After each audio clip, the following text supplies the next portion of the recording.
Okay, today is June 8th, 2026. This is Parshat Shlach Lekha, a really important Parsha that we've studied in quite a lot of depth in previous years. I have I looked at some of the YouTube classes that we did over the last several years, and they tend to focus on all the good stuff, all the meaty stuff, all the weighty stuff. The spies, I think I did two classes on the spies. I did a whole class on tzitzit. I actually wanted to do that. I was so interested in doing the tzitzit, but we did that class. So, and that was very interesting about the snail and the chilazon, which is the snail, the murex dye, and how that dye fell out of use and was very important. And there's just a lot of material on all of that. So what I decided to do for this class, in a way of also doing something eclectic for today, is to do something that a small passage that is always, as you know, we'll say, is very interesting, but and has a kind of direct kind of connection to something that is present in Jewish culture today. And we're going to go on a kind of meandering tour here. And I think this is, again, an illustration of how the internet technology is really changing the way that we study the Torah. So there are a lot of meta themes here, but one theme that we're going to be focused on the text. We're going to be focused on the text is the mitzvah of Hallah. So I'm going to pull that up, and we will share the text with you, and then we will begin to think about it. And that goes like this. Here is the share. Okay. So, chapter 15, which contains a miscellany of laws. At least that is how Professor Milgram describes it. Chapter 15, verse 1 to 41, a miscellany of laws. What that means is that, I'll just use these kind of technical terms. We have an editor here. An editor, we have material, and the material needs to be put in somewhere. And so they get put in here. They get put in here because they fall in, they have either verbal connections or thematic connections to different things, and this is where it belongs. So that's the beginning of the chapter. We have different rules about libations and things that are added to offerings. That also is very interesting, but here is something fascinating. God spoke to Moshe, saying, Daber al bnei Yisrael v'amarta alehem bevoachem el haaretz asher ani mevi etchem shama. When you enter the land that I am bringing you, vaya ba'achalchem milechem haaretz tarimu truma ladonai. It shall be when you eat the bread of the land, you are to set aside a contribution to God. Reshit arisotechem, the premier product of your kneading troughs, Hallah tarimu truma. Round loaves are you to set aside as a contribution. Ki trumat goren, like the contribution of the threshing floor. Kein tarimu ota, you shall let us set it aside. Mereshit arisotechem titnu ladonai truma ledorotechem. From the premier product of your kneading troughs, you are to give to God a contribution throughout your generations. So just let that sit in for a moment, okay? This is speaking to people in the land. Speak to the children of Israel and say to them, when you enter the land that I'm bringing you.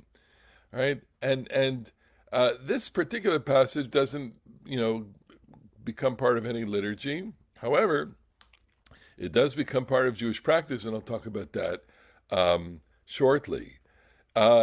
It's about, I imagine that you are, if we zoom into the text and we imagine ourselves inside the text, then we are the people of Israel in the desert.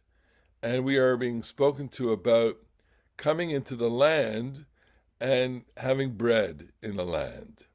Now, we have, I'll just stop here for a second.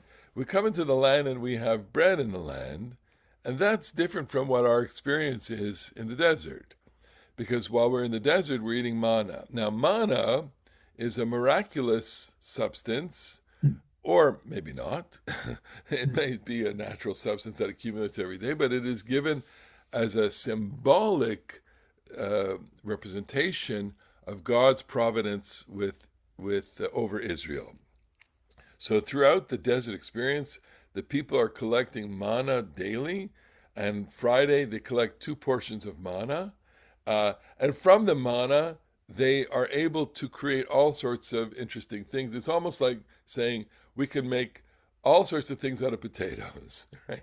We can make latkes out of potatoes, we can make knishes out of potatoes, we can make kugel out of potatoes, we can make, a lot of different things out of potatoes, fried potatoes, baked potatoes, and manna also a versatile ingredient from which you can make all sorts of different foods.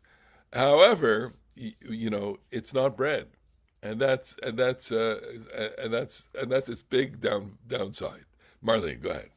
When did they have to become thankful? V'achalta v'savata uverachta. Good question. It doesn't say anywhere that they say that they're thankful for the manna, and in this instance, it skips over the whole process of settlement, and it Right. refers to the truma of the giving of the first wheat, but it doesn't say to do it. So I think it's a lovely observation, and your specific reference to the Birkat Hamazon verse, Kakatuv, ve'achalta v'savata uverachta enraya Lekha. That's in the book of Deuteronomy, not exactly in the Shema, but close by. The paragraph after. Something like that. Chapter 6 of Deuteronomy. And v'achalta v'savata uverachta et Adonai Elohecha al haaretz hatova asher natan lach. Right? You shall eat and you shall be satisfied. Uverachta, and you offer blessings, from which we get the whole architecture of, the different blessings we say, certainly after eating, before eating. That is to say, we offer words of gratitude for food. Well, that's where that mitzvah comes, and that, so the Israelites in the desert who are eating manna are not instructed to offer their blessings, or are instructed to offer gratitude, but we already have many different examples of expression in the whole system of the sacrifices. But I think that's an interesting comment, which is that there's no specific instruction to be grateful until we get to that point in Deuteronomy, which is much later. Here, we could argue, and I would put myself in this argument, which is that the whole idea of giving something back is, in a way, an act of gratitude. That is, I am making something, and here again, I want to imagine what is very complicated to imagine here. That first, this is being spoken to the desert audience. That's the picture, okay? That whether that's true or not is a different story, but that the picture is Moses speaking to a group of people in the desert. that have no contact with fields, no contact with wheat, no contact with real irrigation and farming, and all the things that are part of the production of flour. Mind you, they had some experience in Egypt. Egypt is a breadbasket. Egypt, was a major grain producer, as we know already from the book of Genesis, and of course from archaeology and from Egypt. So they and bread making. I didn't do this research, but I've done it in the past. Was probably invented in Egypt. It's a part of civilization. It's part of human civilization. Let's just say.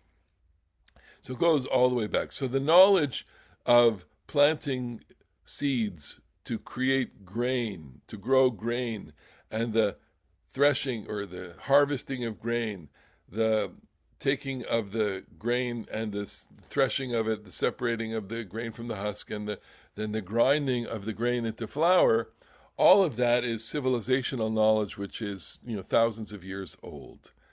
And the ability to take flour, mix it with water, mix it maybe with a few other ingredients, and create a dough out of that is something that would have been just common knowledge in human civilization, unlike the way it is today, where we all get our bread from bakeries, unless, of course, some of us bake our own bread. I have not baked bread in a long time, it's not that difficult. You buy flour, you buy yeast, you come home, you follow a recipe, you turn your oven on, and you mix it, you let it sit, you let it, you add whatever you need to add to it, and sure enough, you have bread, and it's fairly simple. This would have been a common feature of life all the way up to modernity, right? Do you remember your mother baking bread? I'm saying mother, even though many fathers made bread too.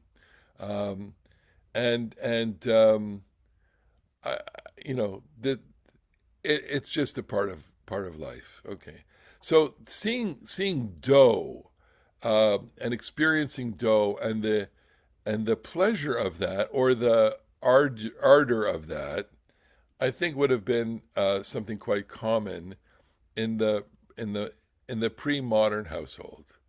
And we have artifacts going back, centuries of kneading bowls and things to do with the manufacture of bread, and professional bakers and people who baked in their homes and large ovens and all of that. My grandmother, Alea Shalom, she described that her mother or her grandmother in the shtetl had the largest oven. And because she had the largest oven, two things happened. One, they used it for making matzah at Pesach, and two, they used it on Shabbos. Everybody brought their cholent to in their pots or whatever to be in their oven. And when you think about that, that's light years from how we do things today, because we all have electric or gas ovens or whatever, and if we don't have an oven, it's because our oven is broken, right? We all live in a certain luxury that we're able to do this. If we make cholent, we're putting it in our own oven, or we have a slow cooker, right? And our slow cookers really take the place of an oven, certainly take the place of a hearth, a fireplace, a large, wood powered oven that would have been ubiquitous in people's homes, back a century ago. Okay, so here you have a commandment relating to a common event, namely the baking of bread, and how the baking of bread is to be connected to an offering, a small offering namely the Hallah offering. So I'm just going to repeat the commandment here, and it goes like this again. And the commandment says as follows. That's not Ezekiel. I want numbers. All right. We want Daber b'nei Yisrael v'amarta lehem b'vo'achem el haaretz asher ani mevi etchem. When you enter the land, it shall be that when you eat bread from the land, you are to set aside a contribution to God. The premier product of kneading troughs, round loaves, are you to set aside a contribution, like the contribution of the threshing floor.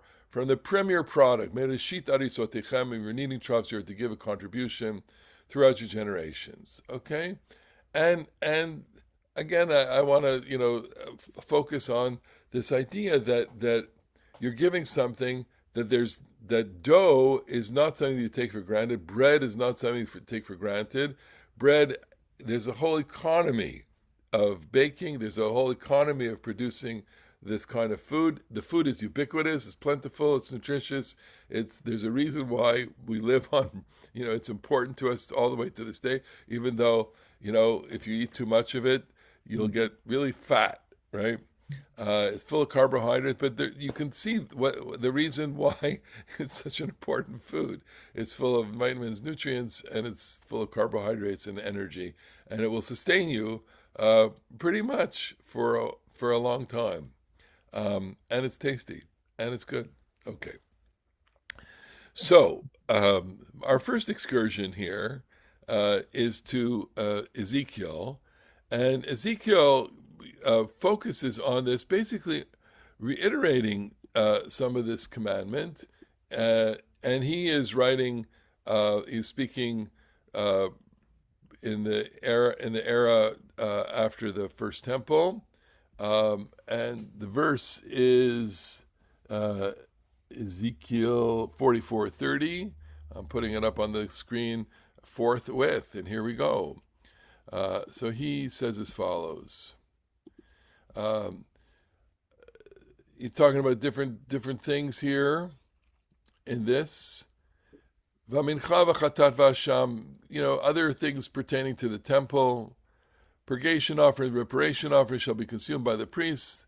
Then, a reiteration of our text.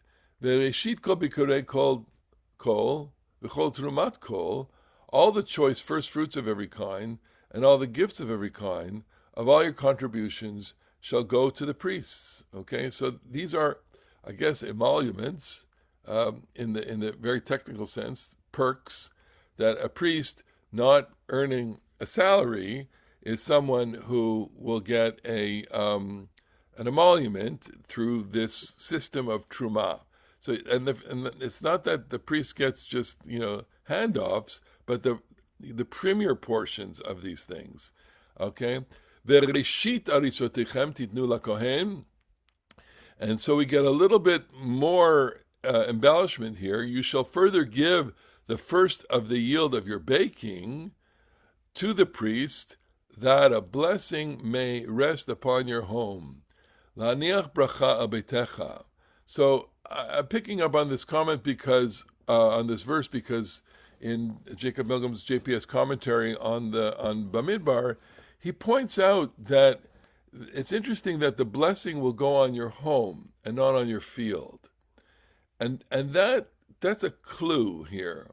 It's a clue to telling us that there is a kind of activity going on here, that I offer it to the priest, and in return for that offering, I will receive a blessing. So there is built into this whole system a deep connection, that you are part of a social connection. I guess you're part of an economic connection. You're definitely part of a religious connection, so that my act in my home act is where I take some of this dough and I give it over to the priest. The priest will eat it and be sustained by that, and thereby I will bring blessing to my own home. Okay? Now I'm deliberately saying this in anticipation of what you may or may not be familiar with, because this is a custom that comes down to this day in people who bake larger quantities of bread, or even small quantities that, to be symbolic, who will do this custom of tearing off some of the dough and putting it into the oven, and then basically throwing it out. You don't eat it. It is supposed to go to the Kohen. And I have to say, I mean, what's fascinating to me about this, and why I'm choosing this as the topic, is because the mitzvah has a trajectory to it, similar to the way other mitzvot have trajectories to it. I'll give you an example, like the Birkat Kohanim has a trajectory originates in the temple and emerges in the synagogue. This originates in the home, not the farm, by the way. It's not a farmer's ritual. It's a home ritual. It specifically does not say who is baking the bread, but it has become, from probably the earliest time, from rabbinic times, certainly, a woman's mitzvah. It is associated with women because women are the people that are the bakers in the home. Notwithstanding the fact that, our late friend Cary Glass, his father was a baker, right? And that bakeries are not typically, women's, but, in their women, they're whoever, okay? The bakery. And so here we have this ritual that originates in the Bible, here in this text, moves through Jewish history, moves through the rabbinic period, becomes a women's mitzvah, loses, I think, some of its, illustrious appeal, in the last few decades, but is in a kind of renaissance now, to the extent that,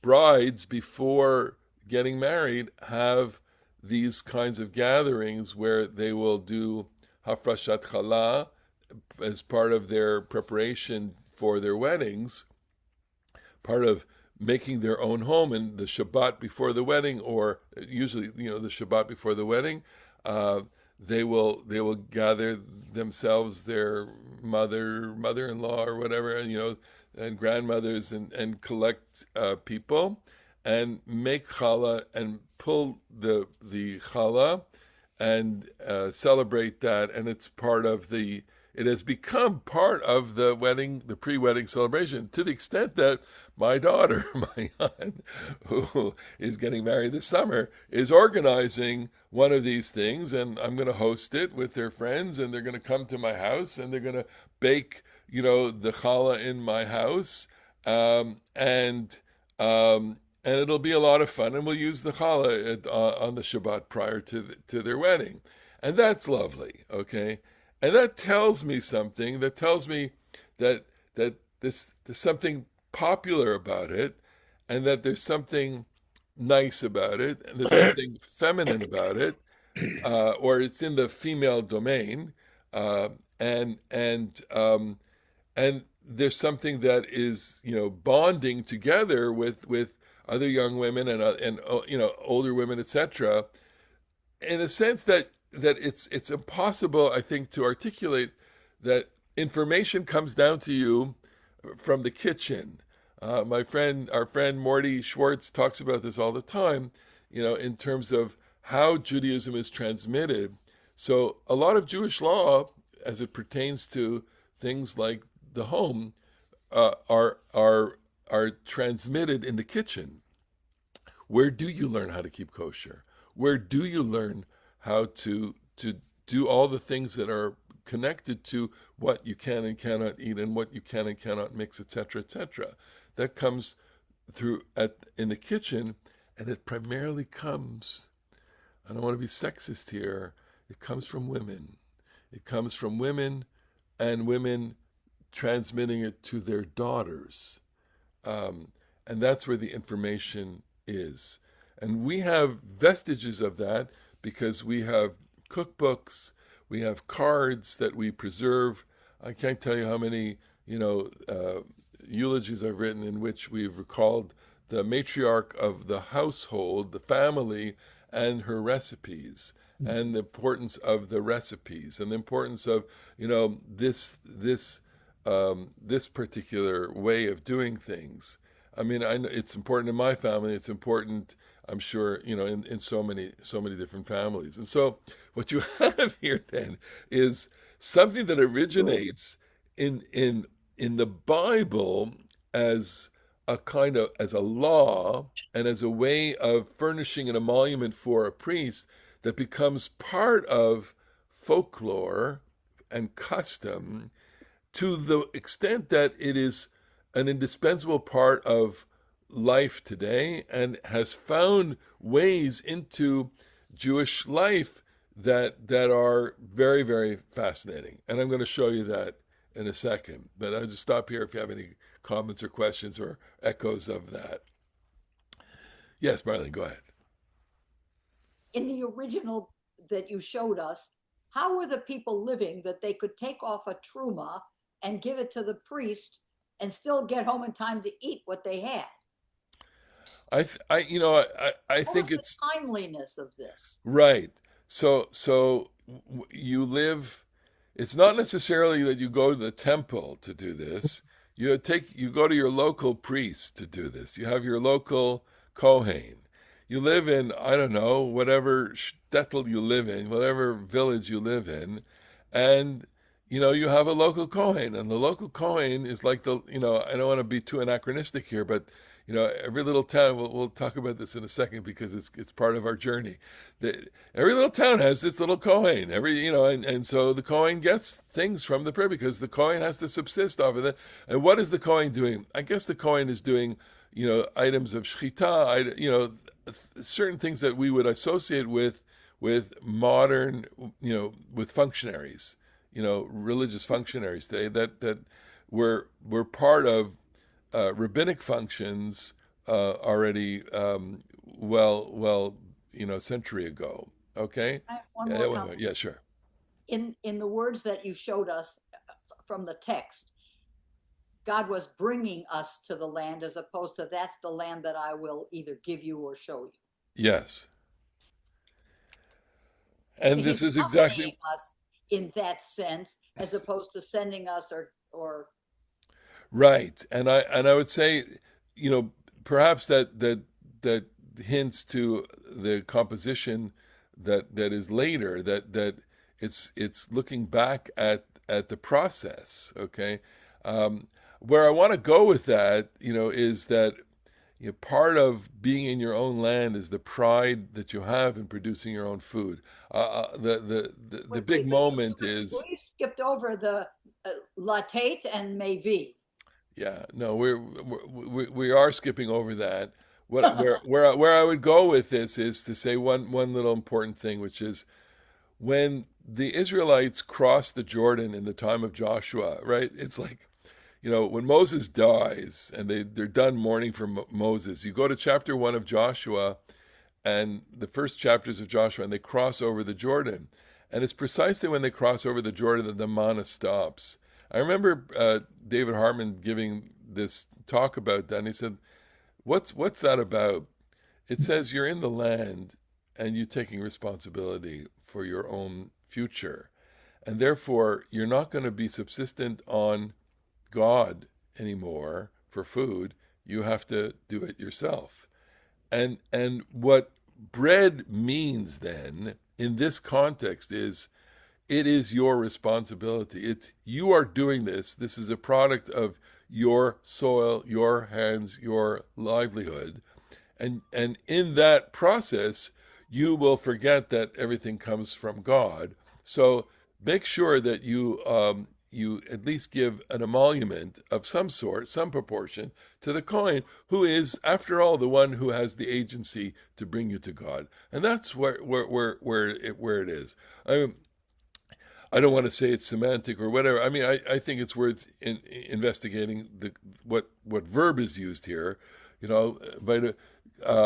Bivoachem el haaretz, when you come into the land. The question is, to what extent that's the operative verb, how many times. I mean, I would go there also, but that's not where I want to go. I want to go somewhere different now.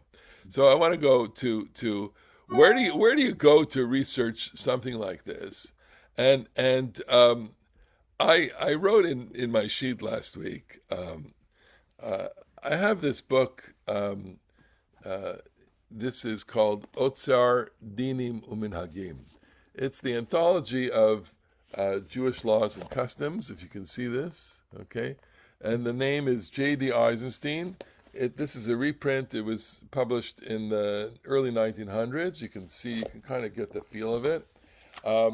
And this, where I go with this is that this is, it's the go-to book on my shelf. Before there was an encyclopedia, before there was an internet, before there was Wikipedia, there was the Otsar, right? The insight.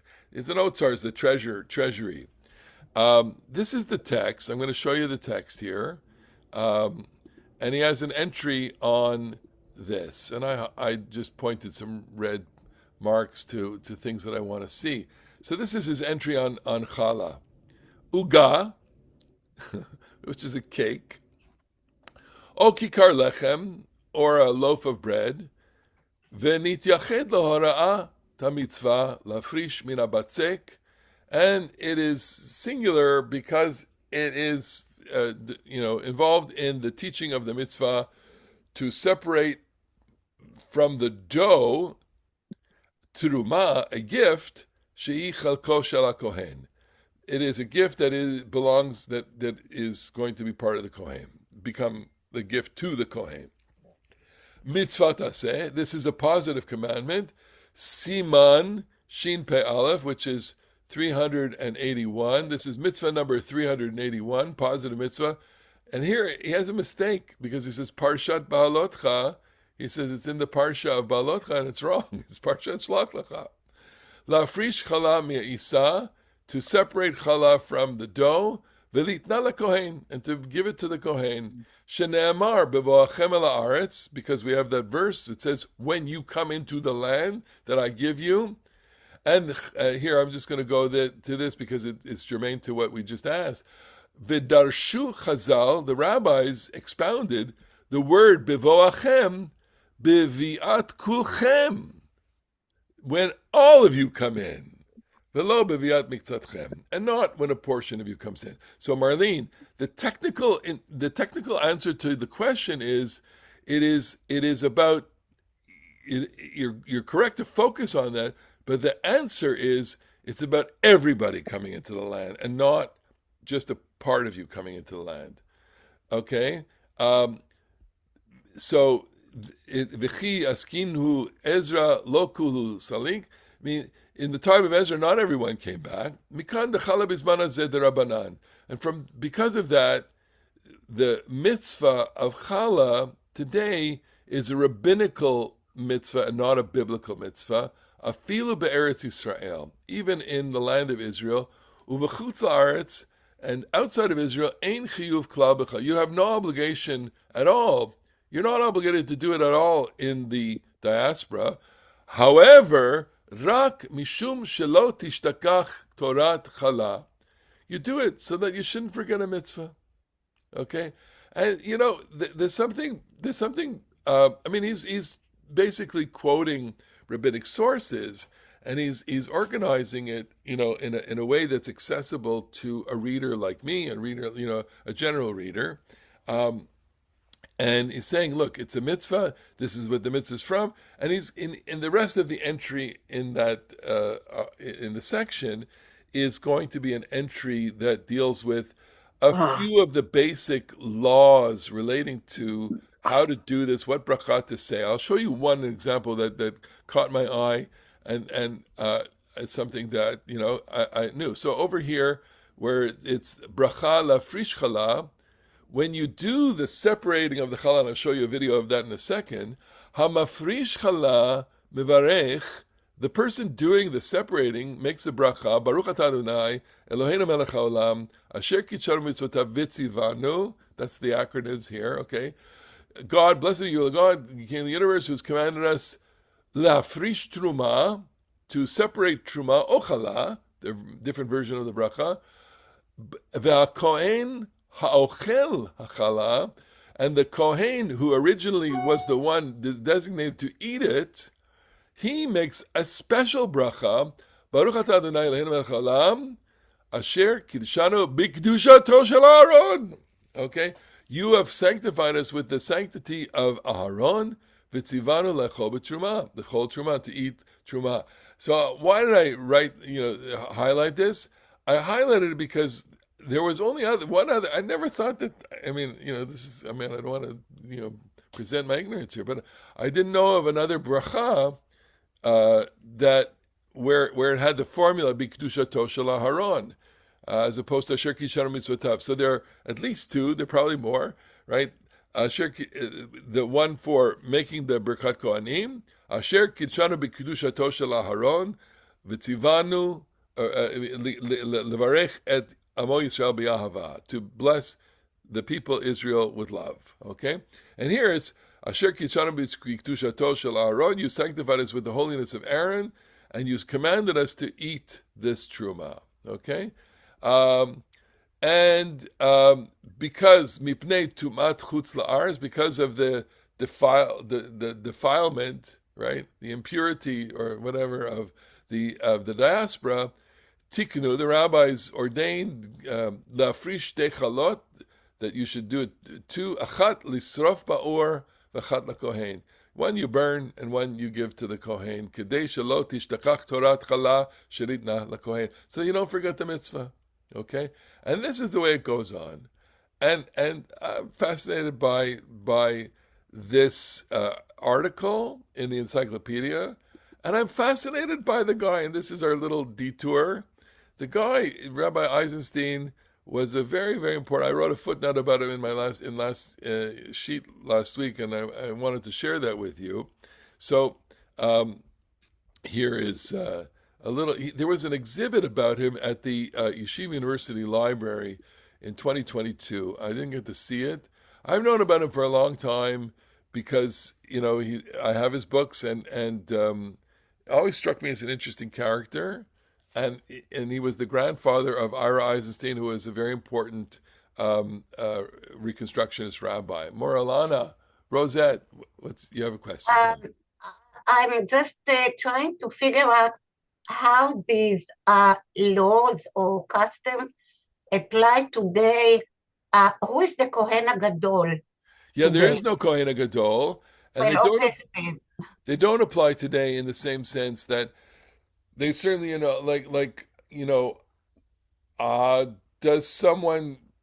do you give the dough to a Kohen today as truma? You don't. You just roll it up in foil and you burn it in your oven. However, if you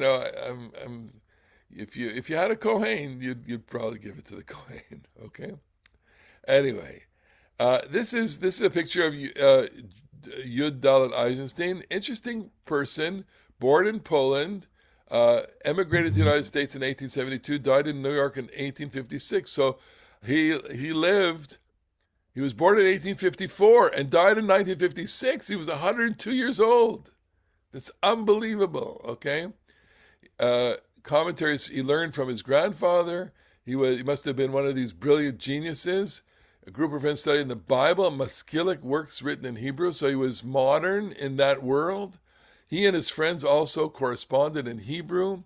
He studied Russian, Polish, German, along with elementary math and science from a Christian teacher. This is what religious Judaism, Haredi Judaism, was 100 years ago. Okay, the idea that you could be integrated in the world and yet be so immersed. Okay, he drew on his educational background in his literary work. Though he was primarily self-educated. Once in the United States, Eisenstein managed a clothing store. The man has this brilliant, brilliant mind. He's running a store on the Lower East Side. He eventually lost a great deal of money in business and decided to follow his intellectual and literary interests instead. In his memoirs, he reflected that his financial troubles were providential since they spurred him to change his path in life and engage in scholarly pursuits. Eisenstein's magnum opus was the 10-volume encyclopedia Otzar Yisrael, the first Hebrew encyclopedia published in New York between 1907 and 1913. Otzar Yisrael was a response to the publication of Jewish encyclopedia in New York by Funk and Wagnalls between 1901 and 1906. Eisenstein contributed 150 articles to the Jewish encyclopedia, but thought its presentation of traditional Jewish viewpoint in some fields was weak and that it was geared in part for a non-Jewish audience. Eisenstein was the sole editor of Otzar Yisrael, an astonishing feat for an encyclopedic work. He commissioned articles from scholars all over the world and ensured that the encyclopedia was aesthetically pleasing. With a title page and illustrations by Ephraim Grover under Eisenstein's guidance, he offered a choice of assorted styles of covers for buyers. It is noteworthy that the Jewish encyclopedia includes illustrations by Eisenstein, but none were featured in Otzar Yisrael. Perhaps copyright issues were an impediment for their use. In his introductory material to the encyclopedia, Eisenstein graphically portrayed the encyclopedia as a gift from American Jewry to European Jewry, an early example of a transfer of Jewish centers of learning and study from the old world to the new. Although the encyclopedia was viewed as a religiously traditional expansion and clarification of the Jewish encyclopedia, Eisenstein touted his encyclopedia as a means to bring different types of Jews together. An illustration in some of the volumes depicts an interlinking chain. Within each is a sketch of Jews with differing styles of dress. The text near the illustration reads, "Endless chain of students, the extremes meet here." I was looking for a much more clear example of it, but I'm going to try and expand it, but you might not be able to see it so well. You have you have men and women. This is 1900 whatever, and this is the variety of people who are engaged in the study of Judaism. Indeed, Otzar Yisrael is a unique contribution to Jewish and Hebrew scholarship. It was the only comprehensive Jewish encyclopedia in Hebrew devoted specifically to Jewish content to be published to date. The Hebrew was primarily traditional rabbinic Hebrew. Nonetheless, its use in a modern encyclopedia made it part of the revival of Hebrew as a contemporary language. Eisenstein was a pioneer in American Jewish Hebraist and scholarly circles. In addition to his writings, he was one of the founders of Agudat Ohalei Shem Society, the Society for the Advancement of Hebrew Literature in America, etc., etc., etc. And this, he goes through all of the books that he wrote, and he was the subject of a dissertation produced by a former graduate of McGill University, who is Asher Oser, who is now the rabbi in Hong Kong. Okay? And that's why I like to study Torah, because I didn't know any of this. I mean, I knew about Eisenstein, but I didn't know that there was a dissertation about him, and I didn't know anything about his role, in depth in that time. It's the Victorian era, the later part of the Victorian era, and Jews are becoming, confident in America, and that is being represented by the publication of things like encyclopedia. Now, I want to share something with you, just related to the production of books, because this is where the rabbit hole goes. Okay, because after all, we're talking about Hallah here. Okay, so there's not much to talk about. Well, we'll get to that in a second. We'll get back to it. I have someone in the chat. Shuli Berger is a friend of yours. Okay. That's she's the one who posted that thing that you just showed. Perfect. Okay, her name was down at the bottom. I know her. It's part of your. All right. So now, I'm going to give you one little aspect, ephemera of how books were produced. Like this great project. Okay, required money, because of the making of books, there is no end, says Ecclesiastes. And for the making of books, you need the making of money. How do you make money? Well, you have subscriptions. And these are the subscribers to the encyclopedia, the Otzar, and their names are published in English, okay? And there are pages and pages and pages of these people. So I wanted to just, and there are some famous people here, because a lot of them are rabbis and scholars, and I just randomly found Isaac Kahanovitch from Winnipeg. Okay, So because we have an internet, we could do, and look at the names here. We have E. Horowitz, New York City, H. Horowitz, Sunderland, England, Abram Isaac, Cincinnati, Samuel Isaacs, Manchester, Brooklyn, Manchester, Siget. This is pre-Holocaust, pre-everything, okay? Breslau, Zuckermandel, that's a famous name. Solomon Schechter's in there. These are the different subscribers. What does it mean to be a subscriber? What did they do? Did they send $1? Did they send $2? I mean, there are hundreds and hundreds of names here. And I just thinking, like, did they have a secretary that collected? This all came in by post, by mail, right?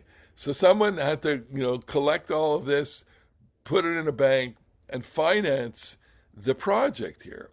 So included in them is this guy, I. Kahanovitch. Who is I. Kahanovitch? I'm glad you asked. And this is what research does. This is why you love to study Torah, okay? Because it takes you into so many different locations. And I. Kahanovitch is this fellow right here, the chief rabbi of Winnipeg and Western Canada. Oh my God, he was the chief. I never heard of him. I once tried out for a pulpit in Winnipeg before coming to New Jersey. I'm glad I did not get that pulpit.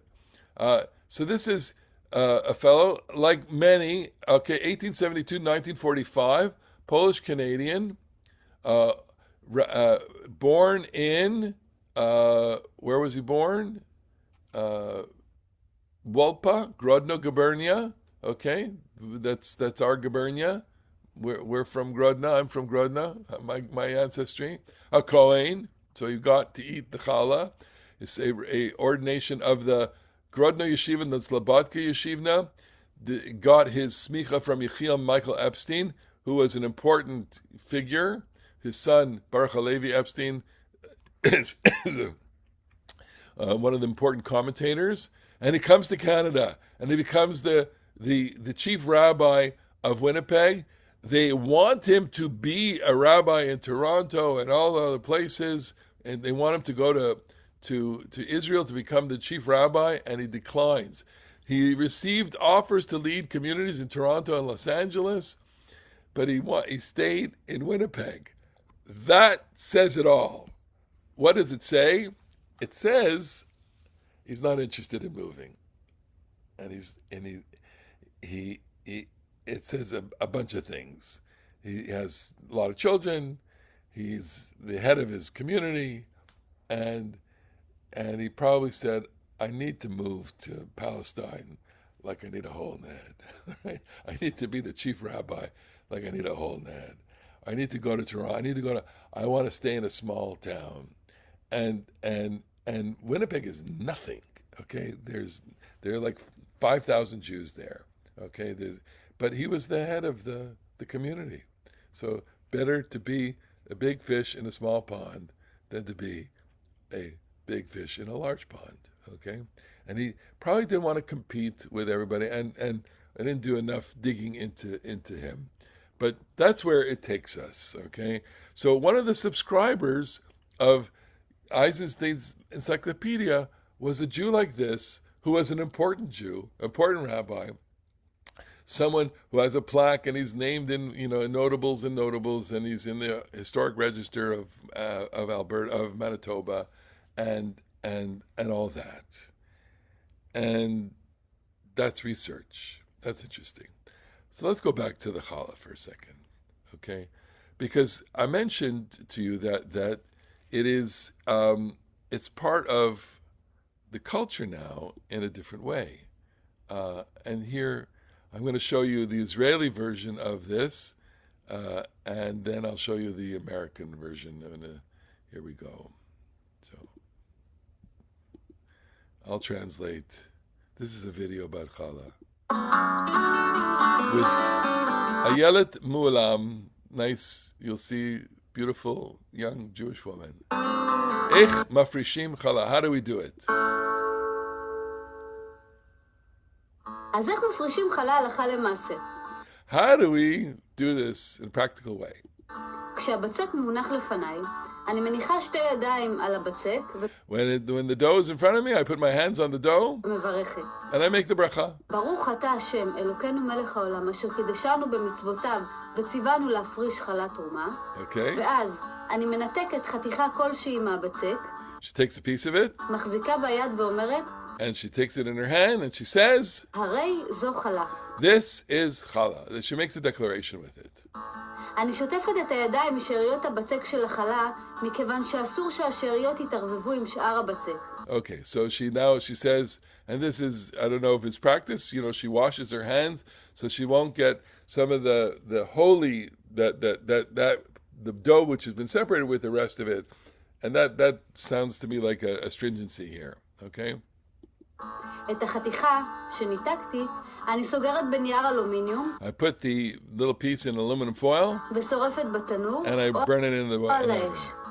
כמה פשוט וכמה ברכה שזה Now, this is the punchline. How simple and how much of a bracha I get from doing this. מכניס הביתה. אני ממליצה I get my blessing from this. I encourage you. לכל אחת לעשות הפרשת חלה לפחות פעם בחודש. You should do it once a month. ... What an interesting, coincidence. ולאפות לחמים בבית. כי And when you bake bread in the מעבר house, לברכה שהמצווה מכניסה לבית, האפייה מכניסה אווירה של בית. it brings a feeling of the atmosphere of home into your home. אווירה חמה, אווירה של משפחה. Warmth, אווירה טובה family, לילדים ולבעל. for your כשהילדים children and your Baal and your husband. יגדלו ויריחו ריחות של And so that they'll grow up and they will smell these beautiful smells. נפים טובים, הם תמיד ייזכרו בבית. And they will always remember your home. וזה לעניות דעתי לא פחות חשוב. And this, in my humble opinion, is just as important, is not less important. It's just as important as the mitzvah. I want to say what I find fascinating about this is look at the trajectory. Look at the trajectory of the mitzvah. The mitzvah came out of the Torah in a total, agricultural setting. I'm moving into the land, and it's the, Ezekiel, it should be a blessing on your home. And that is the seed here. It's right there. It's in Ezekiel. It should be a blessing on your home. And so that has power to it. That's like a grain of uranium. It's just like it radiates out, and it says, okay, if I have the ability to draw in God's blessing in this little act, which is an act that is not a magical act and not a voodoo act, but it is an act that detached from all of that is an act that connects me to something beyond me. Maybe it gives me some joy, and then she ties it to. It'll be in her family. It'll be a memory. It's a way of encoding things in her life, and I find that fascinating. Okay, let me show you another example of this. Okay, and this is also an Israeli one, but she's obviously American. And you'll see this in a second. There are American women who do this, but Do this mitzvah even though I bake challah almost every other week. The reason is because you need a certain amount of flour, and I usually make 1 kilo of flour. Okay. So this is a woman who is an educator, and she wants to explain to people what the halacha is. So look at this. We're down to the second digit here, right? Hundredths of a kilogram to 1.23 grams, or 1.667 kilo, right? No separate. I mean, this is where we are with this. This is how punctilious we can get with the mitzvah here. You need roughly, I don't know, 3 or 4 pounds of flour to be able to do. That's the quantity, the minimum quantity. Does it say that, Rabbi? I'm sorry? Which rabbi initiated that amount? This is in Halacha. This is already. I mean, I have to go back to Eisenstein. It's in there. Okay. Which isn't enough for this mitzvah. What is the amount required for a frashat challah? So you can see here, there's the amounts required in kilo of flour and in the number of cups.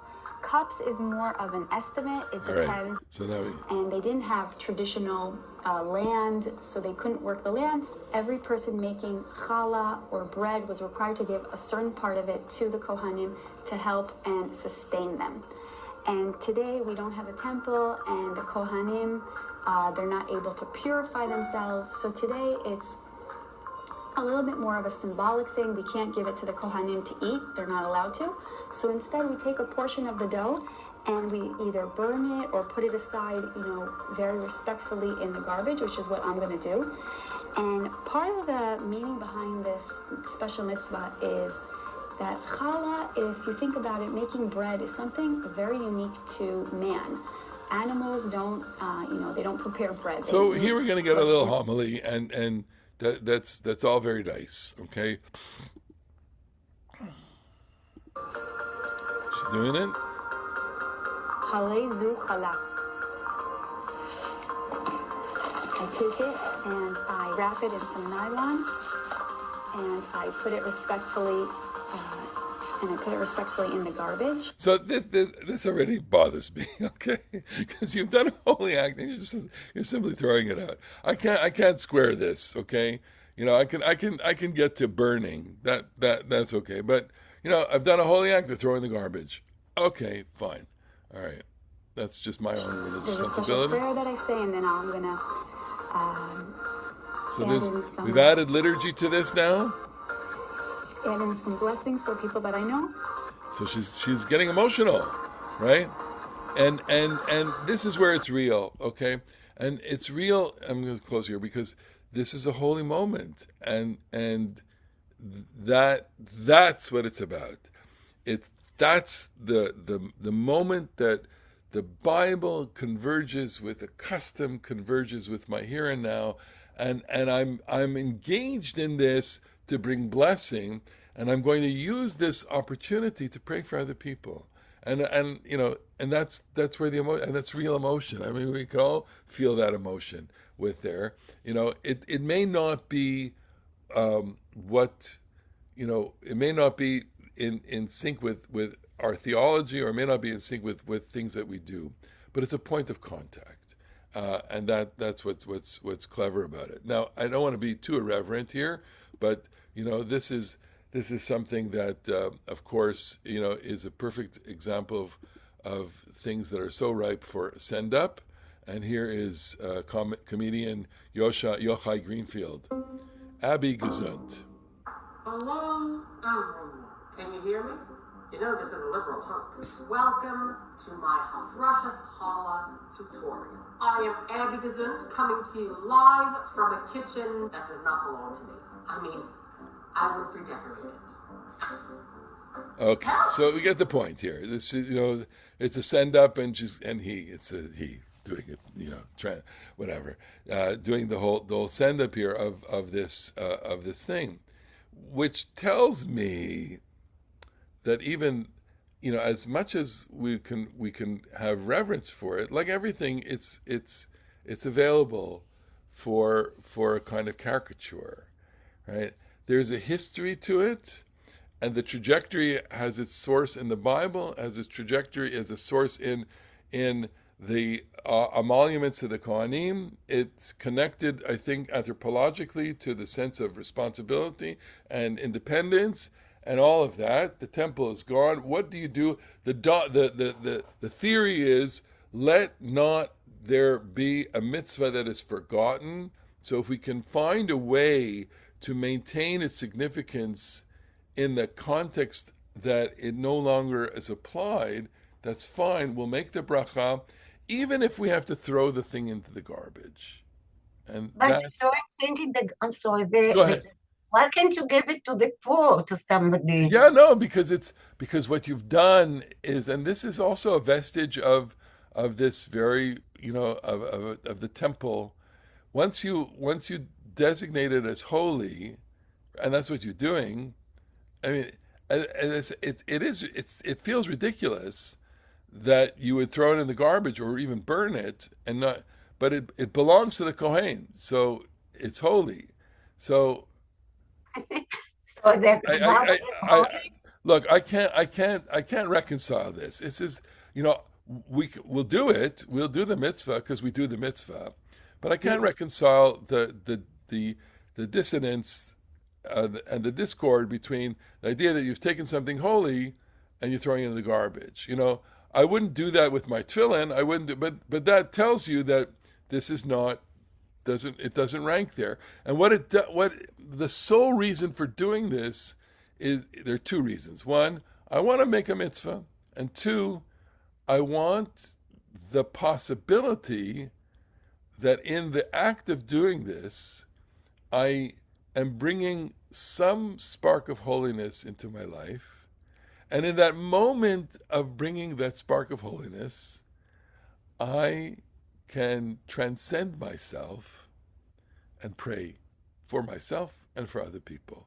It's like saying, it's in the same category of the bride before the wedding or the groom before the wedding. I gave a whole sermon on this because I saw my kids do this, which is all their friends came up to them for a bracha, okay? The bride and groom, they as they left from the evening of their wedding, they lined up next to my son-in-law, and the girls lined up next to my daughter-in-law, and they gave out blessings. And I thought this was ridiculous, okay? Rabbi Elliot Malamet of the Highland Park Conservative Temple. I didn't appreciate it because I'm not a magical-minded person, and it struck me as like a little bit too much, okay? On the other hand, what I am is a sympathetic person. I try to understand what's going on, and I understand it now differently, which is, it's their wedding. It's the most important moment in their life. And so they radiate joy. They're radiating joy. And so what their interactions are is very simple and beautiful. I want some. Give me some of that joy. Share some of that with me. And what's the blessing? The blessing is I transfer onto you some of the joy that I'm feeling to you so that you'll have joy. What's wrong with that? Nothing. It's beautiful. So again, it's like I take a moment of holiness. It's a spark. It's not even a spark. And I say, I'm going to be mindful in that moment of the people in my life who need some help, who need blessings of healing, blessings of, sustenance, etc. What's wrong with that? Absolutely nothing. Okay?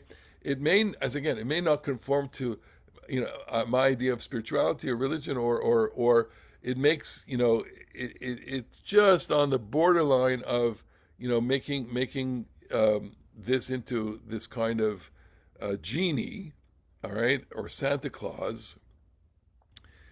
I reject that, of course, but I don't reject that a person in their life can feel a state of holiness or a state of joy, and that the impulse here, which is the emotional impulse that we all have, let's share that. I want to share that with you. I want to give that to you. And that is what it's become. That is what this moment has become, which is why people who don't necessarily do this do it for, like my daughter's going to do it before her wedding, and it's a moment that we're going to share, we're going to have fun with, we're going to enjoy, but at its deepest moment, it's about we are taking the possibility of joy in our lives and allowing ourselves to go beyond ourselves so that could be shared with someone else. And that's a lovely thing. And that, my friends, is where we have to conclude, because the hour has drawn to a close. And so has our year of learning.